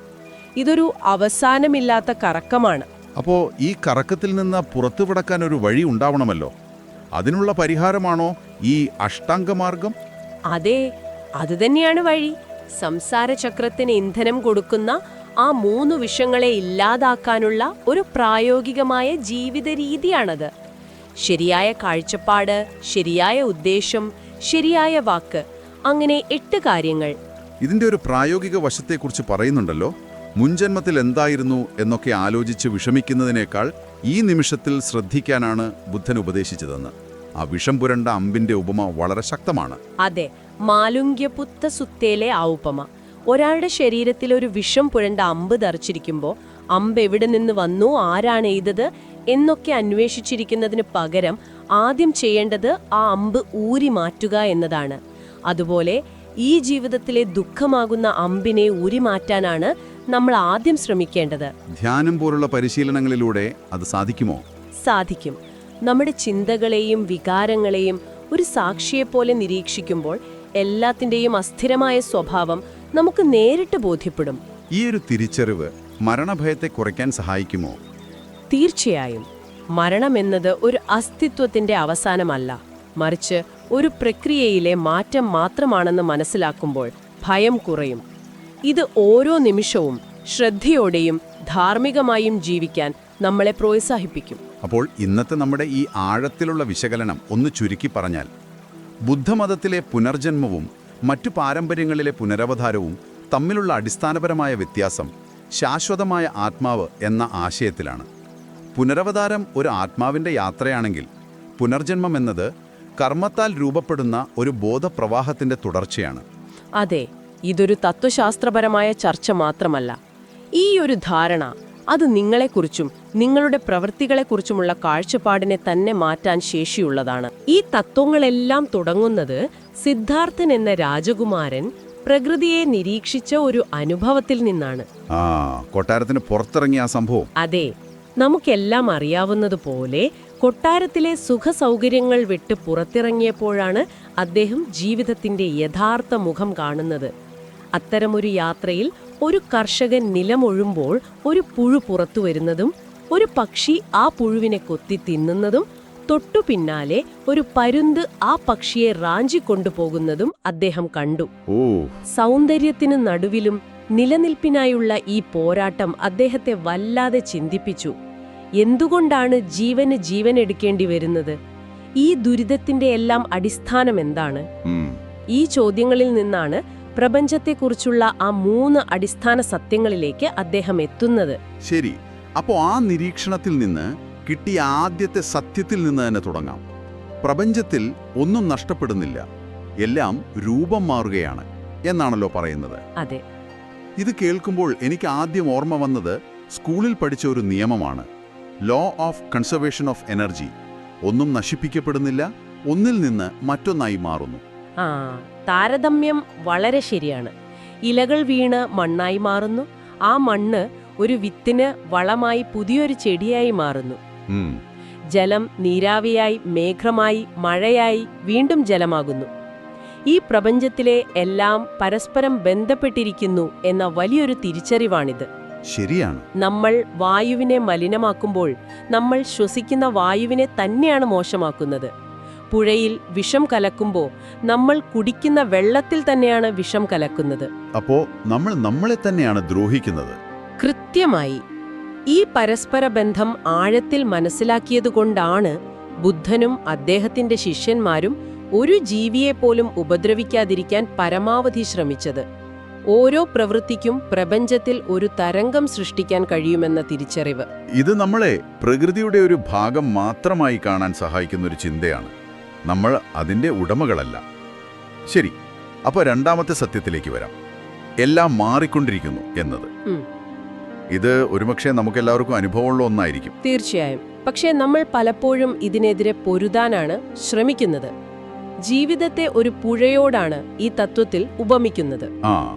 ചിലപ്പോൾ അത് ശാന്തമായി ഒഴുകും, ചിലപ്പോൾ കുത്തൊഴുക്കായിരിക്കും. പക്ഷെ ഒരേ പുഴയിൽ നമുക്ക് 2 തവണ ഇറങ്ങാൻ കഴിയില്ലെന്ന് പറയുന്നത് പോലെ ഓരോ നിമിഷവും പുതിയതാണ്. ഇന്നലത്തെ ഞാനല്ല ഇന്നത്തെ ഞാൻ. ശരിയാണ്. കോടിക്കണക്കിനു വർഷങ്ങൾക്ക് മുൻപ് ഭൂമിയിൽ ദിനോസറുകൾ ഉണ്ടായിരുന്നു, ഇന്നില്ല.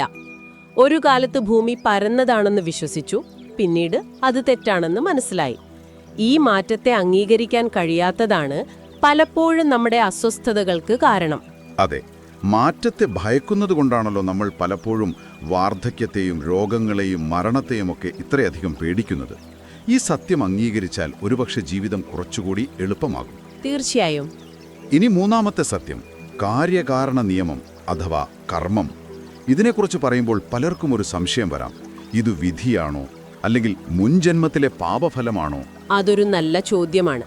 കാരണം കർമ്മം എന്ന വാക്ക് പലപ്പോഴും തെറ്റിദ്ധരിക്കപ്പെടാറുണ്ട്.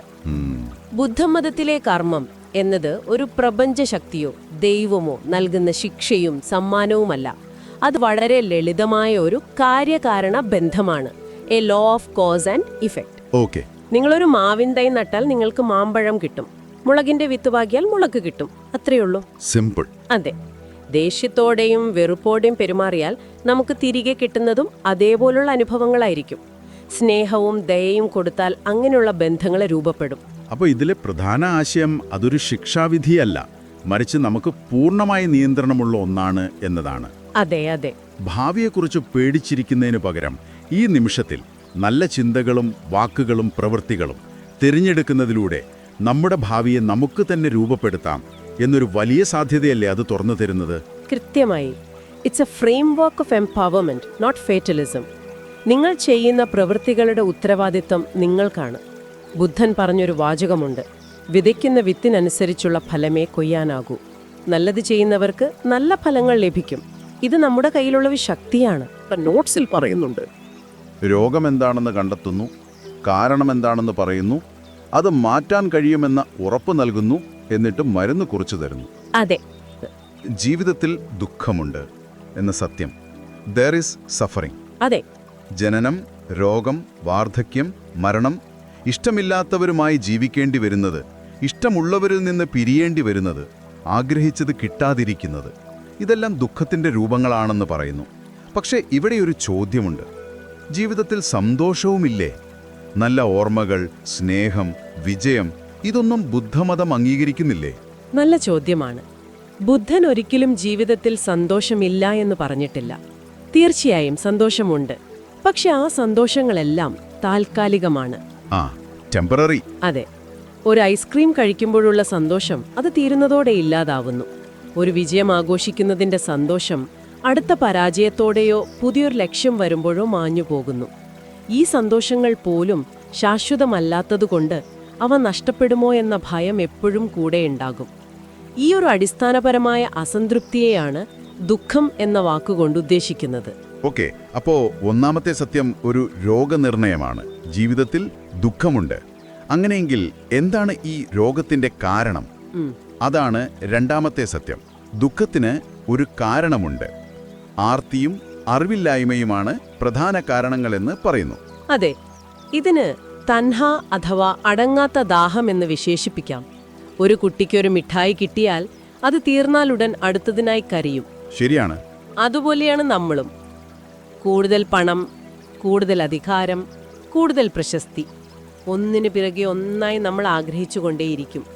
കിട്ടുന്നതിൽ ഒരിക്കലും തൃപ്തി വരില്ല. കിട്ടാതെ വരുമ്പോൾ ദേഷ്യവും നിരാശയും. അതെ, കിട്ടാതെ വരുമ്പോൾ ദേഷ്യവും നിരാശയും വരും. നമ്മൾ ഏറ്റവും കൂടുതൽ സ്നേഹിക്കുന്ന, ആഗ്രഹിക്കുന്ന കാര്യങ്ങൾ തന്നെയാണ് പലപ്പോഴും നമ്മുടെ ഏറ്റവും വലിയ ദുരിതത്തിന് കാരണമാകുന്നതെന്ന് ചിന്തിച്ചാൽ മനസ്സിലാകും. ഈ ആഗ്രഹങ്ങൾക്ക് പിന്നാലെ ഓടുന്നതാണ് ദുരിതത്തിന്റെ അടിസ്ഥാന കാരണം. ശരി, രോഗം കണ്ടെത്തി, കാരണവും കണ്ടെത്തി. ഇത് കേൾക്കുമ്പോൾ കുറച്ച് നിരാശ തോന്നാം. പക്ഷേ ഇവിടെയാണ് ഏറ്റവും പ്രതീക്ഷ നൽകുന്ന ഭാഗം വരുന്നത്. മൂന്നാമത്തെ സത്യം, ദുഃഖത്തെ ഇല്ലാതാക്കാൻ സാധിക്കും. അതെ, ഇതെങ്ങനെയാണ് സാധ്യമാകുന്നത്? കാരണം കണ്ടെത്തിയാൽ പരിഹാരവും എളുപ്പമാണല്ലോ. ആഗ്രഹങ്ങളുടെയും അറിവില്ലായ്മയുടെയും തീയാണ് ദുഃഖമെങ്കിൽ ആ തീ അണയ്ക്കുന്നതിലൂടെ ദുഃഖത്തെ ഇല്ലാതാക്കാം. ഒരു മെഴുകുതിരി ഊതിക്കെടുത്തുന്നതുപോലെ ദുരിതത്തിന്റെ തീനാളത്തെ എന്നേക്കുമായി കെടുത്താൻ കഴിയും. ഈ അവസ്ഥയാണ് നിർവാണം എന്നു പറയുന്നത്. നിർവാണം എന്ന വാക്ക് കേൾക്കുമ്പോൾ പലരും അതൊരു മരണാനന്തരാവസ്ഥയോ സ്വർഗം പോലൊരു സ്ഥലമോ ആണെന്ന് തെറ്റിദ്ധരിക്കാറുണ്ട്. പക്ഷേ അതല്ല, അല്ലേ? അല്ല, അത് ജീവിച്ചിരിക്കുമ്പോൾ തന്നെ അടയാവുന്നൊരു മാനസികാവസ്ഥയാണ്. തീർച്ചയായും. നിർവാണം എന്നാൽ കെടുത്തുക എന്ന് തന്നെയാണ് അർത്ഥം. അത് ദേഷ്യത്തിന്റെയും ആർത്തിയുടെയും അജ്ഞതയുടെയും തീകെടുത്തലാണ്. അത് പൂർണ്ണമായ ശാന്തതയുടെയും സമാധാനത്തിന്റെയും ബോധോദയത്തിന്റെയും അവസ്ഥയാണ്. ബുദ്ധൻ പറഞ്ഞത് ആഗ്രഹങ്ങളെ ഇല്ലാതാക്കുന്നതാണ് നിർവാണം എന്നാണ്. ആഗ്രഹങ്ങളില്ലാതാവുമ്പോൾ ഭയവും നിരാശയും ഇല്ലാതാകുന്നു. ഓക്കെ, അപ്പോ ഡോക്ടർ രോഗം മാറ്റാമെന്ന് ഉറപ്പു തന്നു. ഇനി അവസാനത്തേതും ഏറ്റവും പ്രധാനപ്പെട്ടതുമായ ഭാഗം, നാലാമത്തെ സത്യം, ദുഃഖമില്ലാതാക്കാനുള്ള ഒരു വഴിയുണ്ട്. അതെ, അതാണ് അഷ്ടാംഗമാർഗം അഥവാ the Noble eight fold path. അതെ, ഇതാണ് ബുദ്ധൻ കുറിച്ചു തരുന്ന മരുന്ന്. ഇത് 8 പടികളുള്ള ഒരു കോവണിയല്ല, മറിച്ച് 8 ആരക്കാലുകളുള്ള ഒരു ചക്രമാണ്. എല്ലാ ആരക്കാലുകളും ഒരുമിച്ച് പ്രവർത്തിക്കുമ്പോഴാണ് ചക്രം ശരിയായി ഉരുളുന്നത്. അതുപോലെ ഈ 8 മാർഗങ്ങളും ഒരുമിച്ച് പരിശീലിക്കേണ്ടവയാണ്.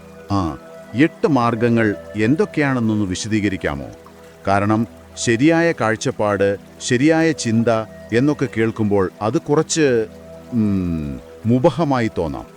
എന്താണ് ഈ ശരി കൊണ്ട് ഉദ്ദേശിക്കുന്നത്? നല്ല പോയിന്റാണ്. നമുക്കതിനെ 3ആയി തിരിക്കാം.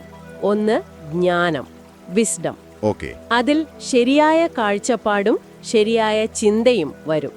ശരിയായ കാഴ്ചപ്പാട് എന്നാൽ ഈ 4 മഹത്തായ സത്യങ്ങളെ മനസ്സിലാക്കുക എന്നതാണ്. നമ്മുടെ ദുരിതത്തിന്റെ കാരണം എന്താണെന്ന് തിരിച്ചറിയുക. ശരിയായ ചിന്ത എന്നാൽ ദേഷ്യത്തിൽ നിന്നും വെറുപ്പിൽ നിന്നും മാറി സ്നേഹത്തോടെയും ദയയോടെയും ചിന്തിക്കാൻ തീരുമാനിക്കുക. രണ്ടാമത്തെ വിഭാഗം ധാർമ്മികമായ പെരുമാറ്റത്തെക്കുറിച്ചായിരിക്കും, അല്ലേ? അതെ, എത്തിക്കൽ കണ്ടക്ട്. അതിൽ ശരിയായ വാക്ക്, റൈറ്റ് സ്പീച്ച്, ശരിയായ പ്രവൃത്തി, റൈറ്റ് ആക്ഷൻ, പിന്നെ ശരിയായ ഉപജീവന മാർഗം, റൈറ്റ് ലൈവ്ലിഹുഡ് എന്നിവ ഉൾപ്പെടുന്നു. ശരി. നുണ പറയാതിരിക്കുക, മറ്റുള്ളവരെ വേദനിപ്പിക്കുന്ന വാക്കുകൾ ഒഴിവാക്കുക, നല്ല കാര്യങ്ങൾ സംസാരിക്കുക എന്നതാണ് ശരിയായ വാക്ക്. കൊലപാതകം, മോഷണം എന്നിവ ഒഴിവാക്കുന്നതാണ് ശരിയായ പ്രവൃത്തി. മറ്റുള്ളവർക്ക് ദോഷം ചെയ്യാത്തൊരു ജോലി തെരഞ്ഞെടുക്കുന്നതാണ് ശരിയായ ഉപജീവന മാർഗം. ഉദാഹരണത്തിന് ആയുധ കച്ചവടം ഇതിൽ പെടില്ല. ശരി. മൂന്നാമത്തേത് മാനസികമായ പരിശീലനമായിരിക്കും. അതെ, മെന്റൽ ഡിസിപ്ലിൻ. ശരിയായ പ്രയത്നം, റൈറ്റ് എഫേർട്ട്, ശരിയായ ശ്രദ്ധ, റൈറ്റ് മൈൻഡ്ഫുൾനെസ്, ശരിയായ ഏകാഗ്രത, റൈറ്റ് കോൺസെൻട്രേഷൻ എന്നിവയാണവ. മൈൻഡ്ഫുൾനെസ്. അതെ, മനസ്സിലേക്ക് വരുന്ന ദുഷിച്ച ചിന്തകളെ ഒഴിവാക്കി നല്ല ചിന്തകളെ വളർത്താനുള്ള ശ്രമമാണ് ശരിയായ പ്രയത്നം. ശരിയായ ശ്രദ്ധ അഥവാ മൈൻഡ്ഫുൾനെസ് എന്നാൽ ഈ നിമിഷത്തിൽ പൂർണ്ണമായി ജീവിക്കുക എന്നതാണ്. നമ്മുടെ ശരീരത്തെയും ചിന്തകളെയും വികാരങ്ങളെയും ഒരു സാക്ഷിയെപ്പോലെ നോക്കിക്കാണുക. ശരിയായ ഏകാഗ്രതയാണ് ധ്യാനത്തിലൂടെ, മെഡിറ്റേഷനിലൂടെ നമ്മൾ നേടുന്നത്. ഈ തത്വങ്ങളെല്ലാം കേൾക്കാൻ കൊള്ളാം, പക്ഷേ ജീവിതത്തിൽ പകർത്താൻ വളരെ പ്രയാസമുള്ളതുപോലെ തോന്നുന്നു. നിങ്ങളുടെ നോട്ട്സിലെ ഒരു കഥ എനിക്കിവിടെ ഓർമ്മ വരുന്നു. ഒരു രാജാവ് ഒരു സന്യാസിയെ കാണാൻ പോയ കഥ. അതെ, ആ സന്യാസി ഒരു മരത്തിന്റെ മുകളിലെ കിളിക്കൂട്ടിലാണ് താമസിച്ചിരുന്നത്. ഓക്കെ. രാജാവ് അദ്ദേഹത്തോട് ചോദിച്ചു, ബുദ്ധമതത്തിന്റെ കാതൽ എന്താണ്? അതിന്റെ ഏറ്റവും പ്രധാനപ്പെട്ട തത്വം ഒരൊറ്റ വാചകത്തിൽ പറയാമോ? സന്യാസി മറുപടി പറഞ്ഞു, തിന്മ ചെയ്യാതിരിക്കുക, നന്മ മാത്രം ചെയ്യുക, സ്വന്തം ഹൃദയത്തെ ശുദ്ധീകരിക്കുക. ഇത് കേട്ട് രാജാവ് ചിരിച്ചുകൊണ്ട് പറഞ്ഞു, ഇതൊക്കെ ഒരു 5 വയസ്സുള്ള കുട്ടിക്ക് പോലും അറിയാവുന്ന കാര്യമല്ലേ? അതെ. അപ്പോൾ സന്യാസി പറഞ്ഞു, അതെ, ഒരു കുട്ടിക്ക് ഇത് അറിയാമായിരിക്കും, പക്ഷേ 80 വയസ്സുള്ള ഒരു വൃദ്ധന് പോലും ജീവിതത്തിൽ ഇത് പൂർണ്ണമായി ചെയ്യാൻ കഴിയില്ല. വളരെ അർത്ഥവത്തായ മറുപടി. അതെ, അതാണ് ഏറ്റവും വലിയ വെല്ലുവിളി. ശരിയാണ്. എങ്കിൽ ഒരു സാധാരണക്കാരന് ഈ വലിയ യാത്ര തുടങ്ങാൻ സഹായിക്കുന്ന ചില അടിസ്ഥാന കാര്യങ്ങളുണ്ടോ? ഒരു തുടക്കക്കാരന് പിടിച്ചു നിൽക്കാൻ കഴിയുന്ന ചില തൂണുകൾ? തീർച്ചയായും. അവിടെയാണ് ത്രിരത്നങ്ങളുടെയും പഞ്ചശീലങ്ങളുടെയും പ്രസക്തി. ട്രിപ്പിൾ ജ്വൽ, പിന്നെ 5 പ്രീസെപ്റ്റ്സ്. ത്രിരത്നങ്ങൾ ഒരു വഴികാട്ടിയാണ്. 1, ബുദ്ധൻ ആത്യന്തികമായി ബോധോദയം നേടിയ ഒരു വഴികാട്ടി എന്ന നിലയിൽ. 2, ധർമ്മം, അദ്ദേഹം പഠിപ്പിച്ച തത്വങ്ങൾ, അതായത് വഴി തന്നെ. 3, സംഘം, ഈ വഴിയിലൂടെ സഞ്ചരിക്കുന്ന മറ്റുള്ളവരുടെ സമൂഹം, നമ്മുടെ സഹയാത്രികർ. ഒരു ലക്ഷ്യത്തിലേക്ക് പോകുമ്പോൾ ഒരു വഴികാട്ടിയും വഴിയും സഹയാത്രികരുമുണ്ടെങ്കിൽ യാത്ര എളുപ്പമാകുമല്ലോ. ശരിയാണ്. ഇനി പഞ്ചശീലങ്ങളോ? അതൊരു പെരുമാറ്റച്ചട്ടമാണോ? ഒരു പെരുമാറ്റച്ചട്ടം എന്നതിലുപരി സ്വയം പരിശീലിക്കാനുള്ള 5 മാർഗനിർദ്ദേശങ്ങളാണവ. 1, ഒരു ജീവിയെയും കൊല്ലരുത്. ഇത് എല്ലാ ജീവജാലങ്ങളോടുമുള്ള ബഹുമാനത്തെ സൂചിപ്പിക്കുന്നു. 2, മോഷ്ടിക്കരുത്. ഇത് മറ്റുള്ളവരുടെ സ്വത്തിനോടുള്ള ബഹുമാനമാണ്. ശരി. 3, തെറ്റായ ലൈംഗിക പെരുമാറ്റമരുത്. ഇത് സ്വന്തം ശരീരത്തോടും മറ്റുള്ളവരോടുമുള്ള ബഹുമാനമാണ്. 4, നുണ പറയരുത്. ഇത് സത്യത്തോടുള്ള ബഹുമാനമാണ്. 5, ലഹരി ഉപയോഗിക്കരുത്. ഇത് വ്യക്തമായൊരു മനസ്സ് നിലനിർത്താനാണ്. കാരണം മനസ്സിന്റെ വ്യക്തതയില്ലാതെ ഈ യാത്രയിൽ മുന്നോട്ടു പോകാൻ കഴിയില്ല. ആ 5ാമത്തെ നിയമത്തെക്കുറിച്ച് നിങ്ങളുടെ നോട്ട്സിലൊരു സംഭവകഥയുണ്ട്. മദ്യപിച്ച് ലക്ക് കെട്ട ഒരാള് ബുദ്ധന്റെ പ്രഭാഷണം കേൾക്കാനിരുന്നവരുടെ ഇടയിലേക്ക് കടന്നുവന്ന് ബഹളം വെച്ചു. അതെ, അയാൾ അവിടെ ബഹളമുണ്ടാക്കി, അവസാനം നിലത്തു വീണു.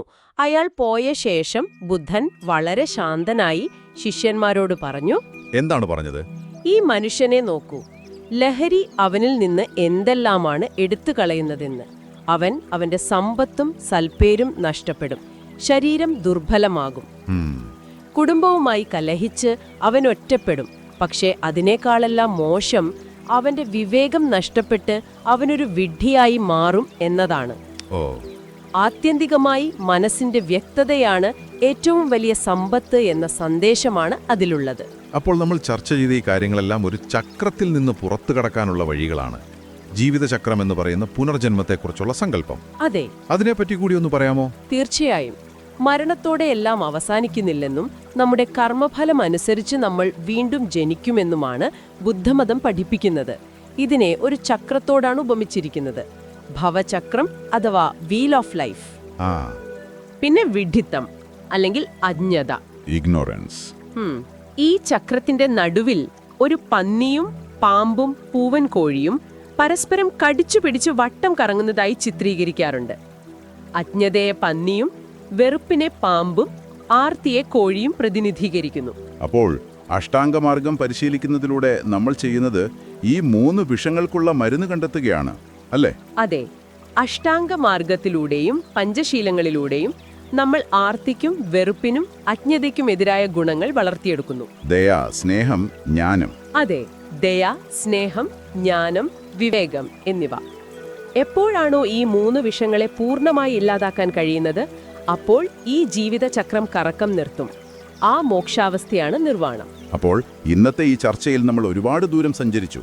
പ്രപഞ്ചം എങ്ങനെ പ്രവർത്തിക്കുന്നുവെന്ന വലിയ ചിത്രത്തിൽ നിന്ന് തുടങ്ങി നമ്മുടെ ഉള്ളിലെ ദുരിതങ്ങളുടെ കാരണങ്ങൾ കണ്ടെത്തി അതിൽ നിന്ന് പുറത്തു കടക്കാനുള്ള വളരെ പ്രായോഗികമായ മാർഗനിർദ്ദേശങ്ങൾ വരെ നമ്മൾ ചർച്ച ചെയ്തു.